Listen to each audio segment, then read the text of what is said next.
the rising verdict.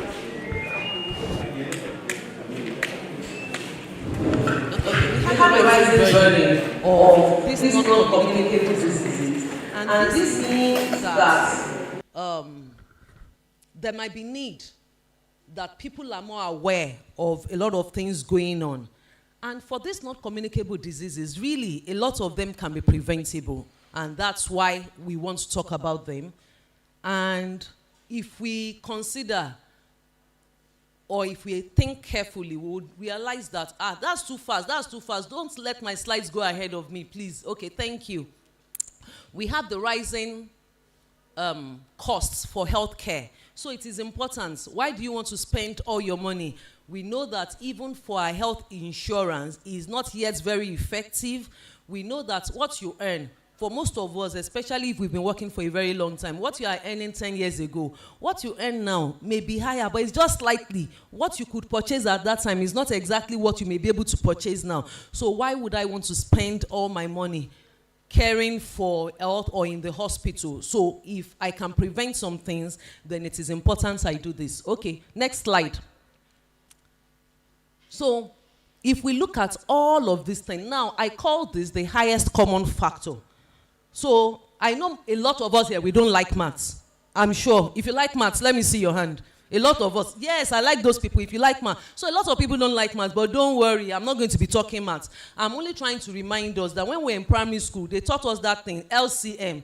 LCM means lowest factor, yes. And then we're taught highest common factor, which means if you're looking at the highest common factor, we're looking at that factor that you use, if we're talking maths, that can divide everything. So in all of the things I've said, I've looked at 3 major dimensions of health. And the common factor in all of them, in all honesty, is a function of choice. And that's why we look at it as choice, choices, choices. All 3 in all of the dimensions of health is majorly about choices. Next slide. So we're still thinking about all of these things. So in this slide, I'm talking about how our health can be our responsibility. For most of us, you will feel, oh, why is she talking like this? I didn't plan for anything. It just happened. There's nothing I could have done about it. But yes, there is something we can do about our health. And that's why I said I look at the word responsibility. Every time for me, English words, I'm trying to look at the root meaning of that. So it's just a combination of 2 words, respond and ability. That is my ability to be able to respond either to a situation or in a situation or to any occurrence whatsoever. So that's responsibility. But as far as our health is concerned, we can respond to all the dimensions of health based on the choices we make daily. We all make choices daily. We make these choices relating to the 3 dimensions of health. Though many times we may not be conscious of them, but we make the choices. Next slide. So 1, I want to be talking about lifestyle. So you can see what I'm saying now, that you think I've talked with Dr. Ajibare. I did not even know you would be here. I am just writing what I'm writing. So it's a question of lifestyle. What can we do to our lifestyle? So 1, it starts from our diet and our nutrition. We can choose healthy foods over less healthy foods.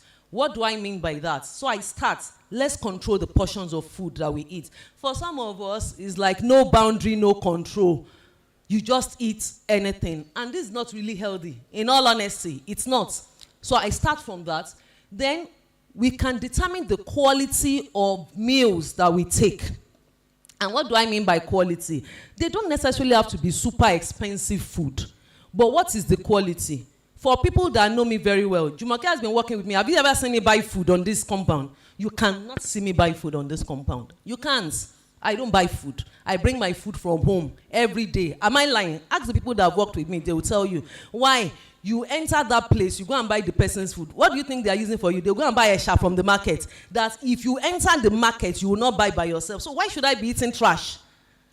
In case you don't know, so you have only eaten food, but what is in that food is empty. There's nothing there, but you ate something, and it filled your tummy. So, eat quality food. You can determine the quality of what you are eating. Don't wait for other people to determine the quality for you. Fine, this may not be so appropriate for everybody, but as much as possible, in all honesty, try cook your food by yourself. It makes a whole lot of difference. That's 1. Then, another important thing, there are some less that we need. Less salt. I'm not saying don't put salt in your food at all, but there are some of us, we like, I remember way back then, I had a cousin, is now late. He has not even tasted the food. Once he has his food on the table, he just pours salt. I'm serious. He has not tasted it. He will add salt. Reduce the quantity of salt in food. It does not mean the food should not be tasty. Let it be tasty, but not so much salt. Reduce salt, reduce sugar. A lot of us, we take sugar, plenty sugar, and I'm sure we'll still continue here. Coke. For instance, if I have things, I don't sell people Coke in my house. I'm sorry. I don't. People that have worked with me, they know if they give me, I leave all those things in the office. As much as possible. I'm not saying it as if it is a sin or you've committed, is an unpardonable. That's not what I mean. But as much as possible, please and please. Most of the people here, I know there are some young people, Jumoke, what's her name, Ayomide, all those people that, but for a lot of us, we are already mid-age. What are you doing with all those things? Lessen it as much as possible.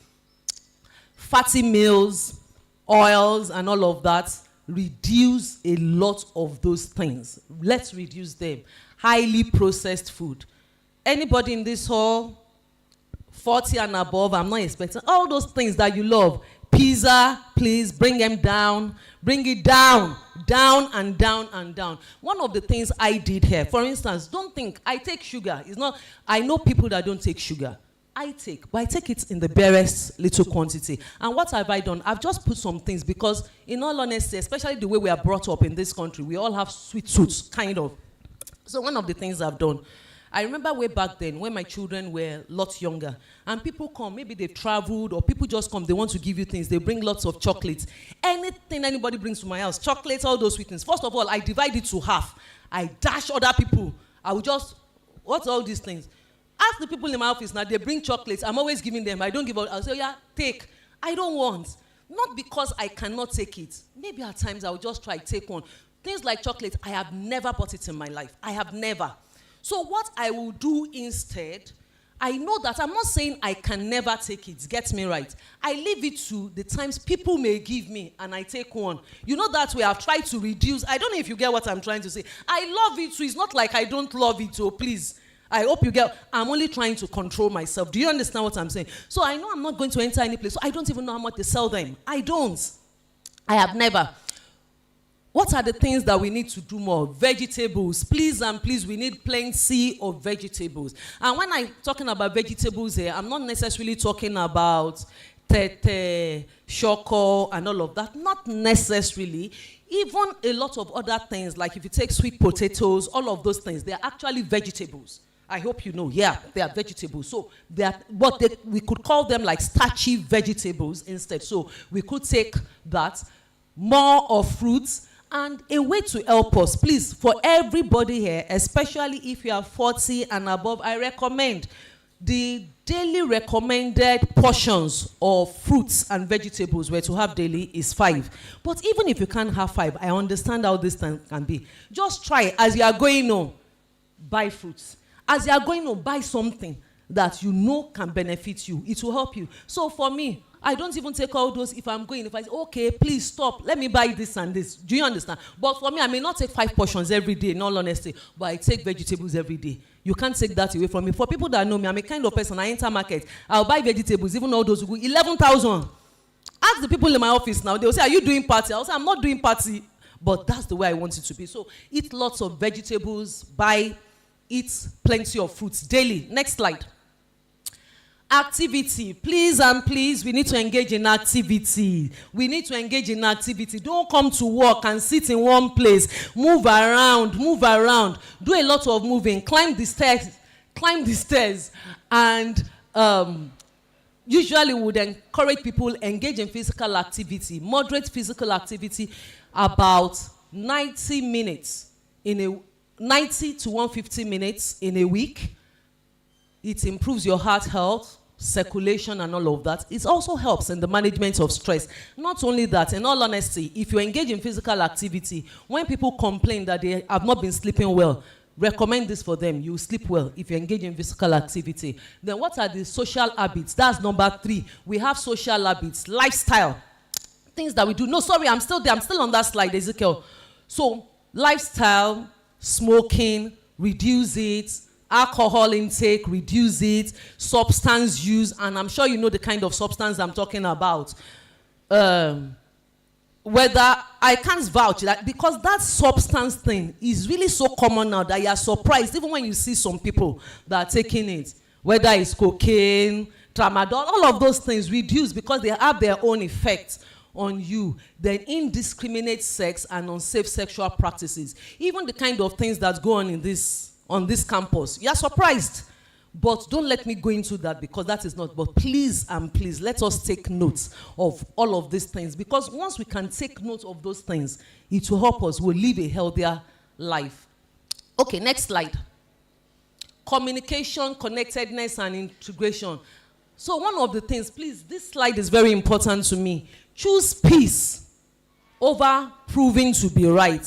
For some of us, because you are right, something happens, you will always want to prove. No, no, no, please, take it easy. If you want to live long, if you want to be, because what you do not know that happens is that when you engage in all those kind of activities, over time, it raises all the stress hormones in your body. And this is going to affect you.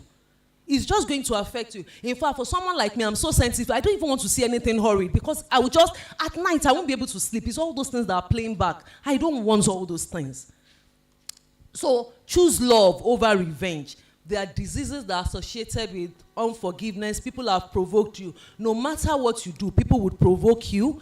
People would irritate you. They would make you angry. There's nothing we're going to do about that. Why? Because they are human beings. So certainly this would happen. But please, choose love over all of those things. Don't be revengeful. Don't be like, I'm going to do it. If you keep doing that, you're not going to be healthy. That's the. So at times, people have a lot of these things. You can't even explain. You don't know what's happening to the person. Please choose love over revenge. Foster love anywhere you are. If you're working in a team, foster love there. Don't go behind other people. You are backbiting. You are doing all those. It's not going to help you. It's not. Fine, this looks like we're just talking relational, but you don't know that all these things, they affect you. They affect your body. Also, preserve relationships so that you know that those relationships, you can always go back to them. Especially in time of need. Avoid toxic and stressful relationship. Because sincerely, some relationship can just be so stressful. And it's difficult maintaining them. As much as possible, avoid them where you can. Next. What of money matters? I know you will not be expecting I will put this here. Anybody that knows me, they know we always talk about money matter. Because that money matter is important. In all honesty, money matter is important. Why? People have, remember I'm in the staff clinic. Not once, not twice, not 3 times. I'll be in the clinic and I'm seeing a patient and the patient will be telling me, sorry, of course, staff. Well, staff of Lasucom, not necessarily. Mainly, all of these have been hospital staff. Why? Because they've gone into debt. They are using all the hours. They will not say, doctor, whatever you can do to help me, please don't ever bring your money there. So please, be wise in money matters. It creates a lot of stress. If you are not wise in managing your money, that alone will create a lot of stress. Your BP will go up. Those things will be. So it's not a question.